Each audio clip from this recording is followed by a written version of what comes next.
I can't believe I lived so much of my life without making homemade yogurt. It's so much easier than I thought, and it's super worth it.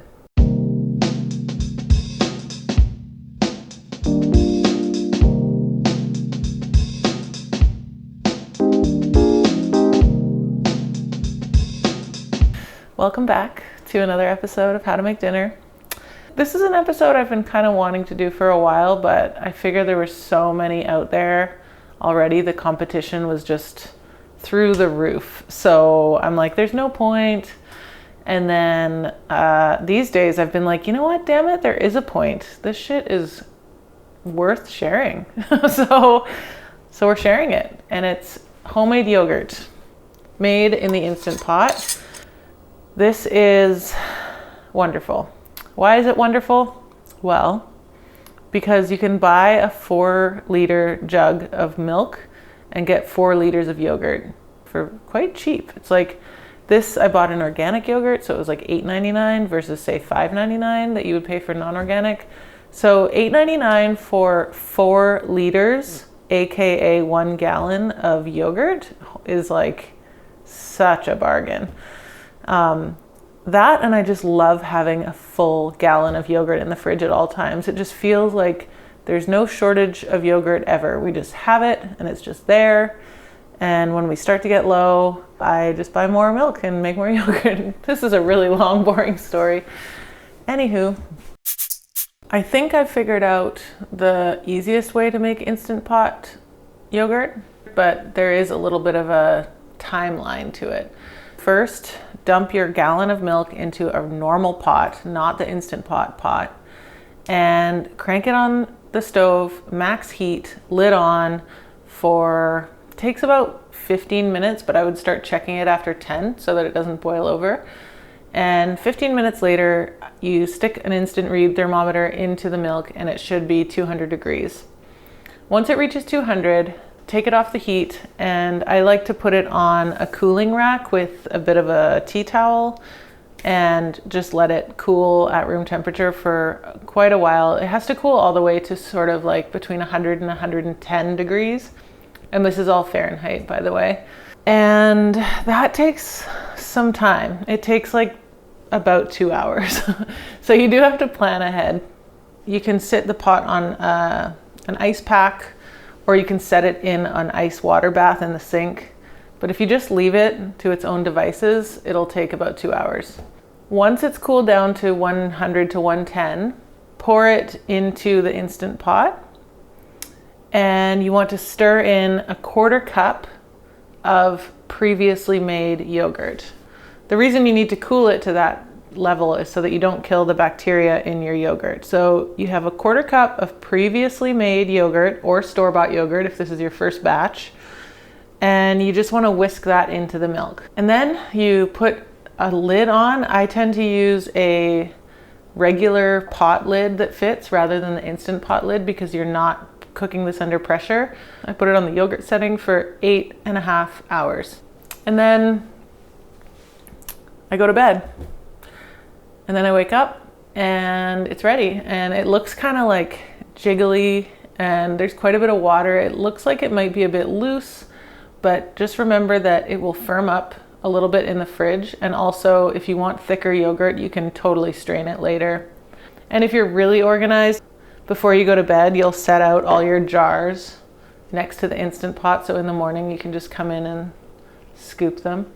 And if you're double organized, you'll put aside a small jar right away and put it in the very back of your fridge, and that will be your starter batch for the next round. So that's what I like to do. Once you've got it all jarred up and in the fridge, your yogurt should last for probably around 2 weeks in the fridge. I have found that I've left some a little bit too long and it starts to get a little bit of a red mold on the surface. So just use it up. I like to make it once a week or once every 10 days as kind of a regular rotation. Now that you've got all this homemade yogurt, and by the way, this one was 2% by accident. If a recipe calls for milk, I'll use yogurt with a bit of water. If it calls for buttermilk, I'll just use straight up yogurt. If I make some kind of nice breakfasty thing and I'm craving like whipped cream or some kind of creamy topping, I'll use yogurt. Another thing I love to do is make breakfast for my love, who is behind the camera right now.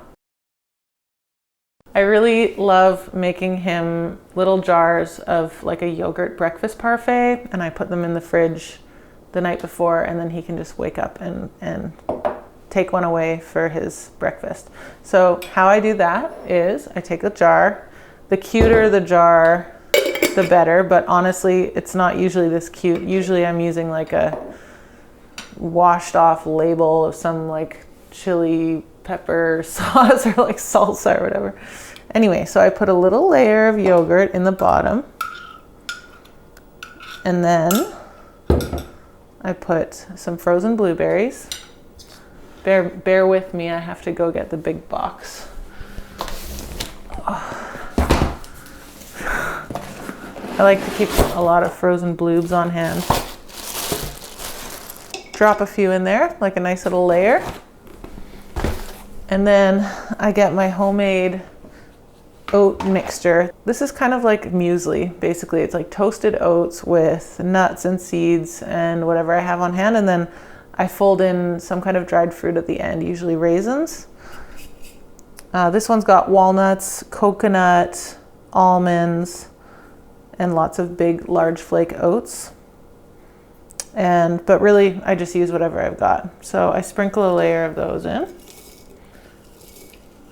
And if you want to sweeten it up, you can. I mean, I love plain yogurt, but you could drizzle a little maple syrup in, or you could stir in some jam. And then I like to sometimes put a little pinch of cinnamon in between the layers, and then just give it a little shake so that it mixes in. And then we just repeat the process. This is just literally not a recipe at all. It's just layers of yogurt and fruit and muesli. And then, of course, by the time he gets up and goes to work, the blueberries are all defrosted and they kind of all melt together. And then, yeah, you can put other seeds and stuff in here too. You could put like, I pulled out some chia seeds I didn't end up using. Whatever. So that's it. That's the first way that I love using homemade yogurt. Breakfast parfait to go. Huh? Okay, so that goes in the fridge. All right, so the next way that I love to use yogurt is by straining it and making it into like a spread. I took some of my plain yogurt right away when it came out of the Instant Pot, and I drained it in a tea towel, suspended over a bowl by a wooden spoon. And I let it drip all day, pretty much for like, say probably 6 hours or so. And then what I ended up with is a ton of water. You probably want to get a close up of that puppy. It's so much. This was probably 500 mils of yogurt to begin with, and we've ended up with like 400 of water, or whey. That's actually whey. That's actually really good for using for bread baking, if you're making any bread during these quarantine times. And then in this little parcel, I have some strained yogurt. So this is, I mean, we called it yogurt cheese when I was a kid. It's also known as labna. It's like the Middle Eastern name for it, strained yogurt.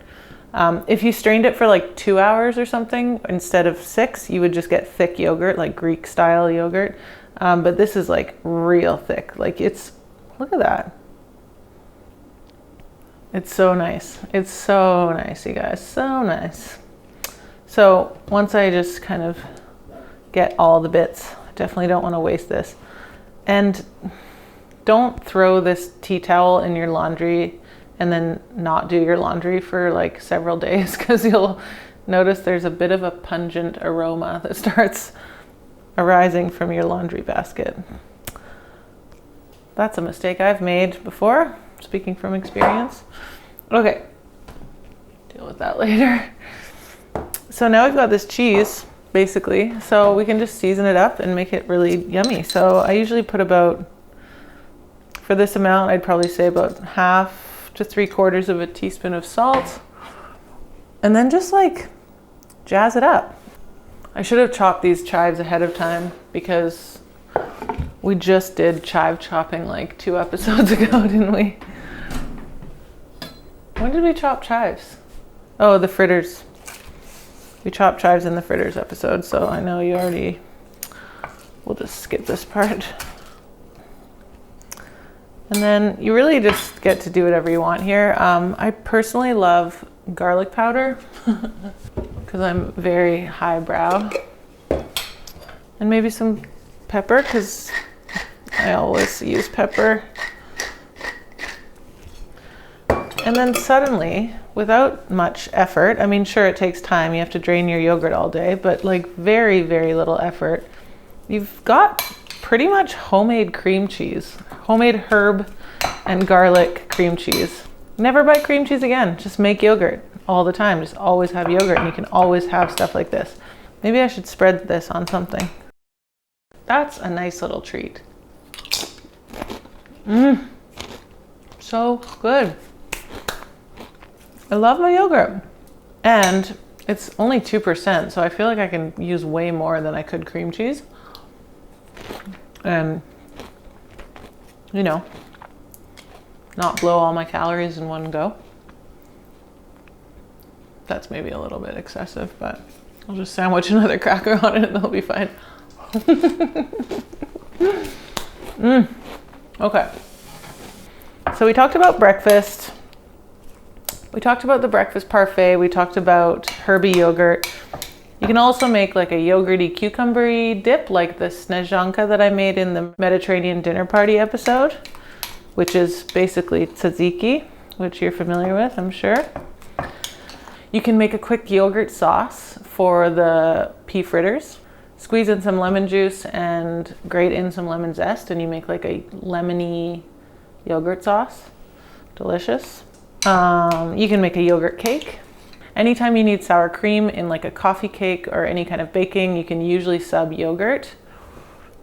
Yeah, homemade yogurt. It's the best. Just make it. It's once you get in the rhythm, it's like something I look forward to every week now. I really hope you take this new skill and run with it.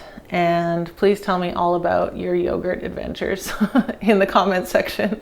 And if you like my show, please let YouTube know and hit the like button. That'd be great. It really helps me out a lot.